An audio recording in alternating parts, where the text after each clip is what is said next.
সত্য অথবা মিথ্যা লেখো। -3,0 ও 7,0 বিন্দু দুটির মধ্যে দূরত্ব হবে 4 একক। এটা সত্য হবে না মিথ্যা হবে সেটা আমি করে দেখাচ্ছি খুবই সহজে। বিন্দু দুটোর দিকে খেয়াল করো, যে ক্রমিক জোড় আছে উভয়েরই কিন্তু পরের পদগুলো শূন্য, অর্থাৎ ক্রমিক জোড়ের প্রথমটাকে ভুজ এবং পরেরটাকে কোটি বলা হয়। তো দুটো বিন্দুরই কিন্তু কোটি শূন্য, ভুজ আছে, তার মানে বিন্দু দুটোই কিন্তু এক্স অক্ষের ওপর অবস্থিত। তো এই অঙ্কটার ক্ষেত্রে কিন্তু কোনো সূত্র প্রয়োগ না করেই অঙ্কটা করা যাবে।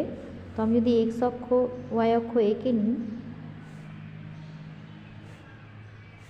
তাহলে দেখো একটা বিন্দু ধনাত্মক এক্স অক্ষের ওপর, একটা বিন্দু ঋণাত্মক এক্স অক্ষের ওপর অবস্থিত। ধনাত্মক এক্স অক্ষ হলে এইদিকে 7,0 বিন্দু আর এইদিকে আছে -3,0 বিন্দু। তাহলে এদের মধ্যে দূরত্ব এইদিকে 3 একক, এদিকে 7 একক, মানে 3 + 7 অর্থাৎ 10 একক। তাহলে অ্যান্সারটা হবে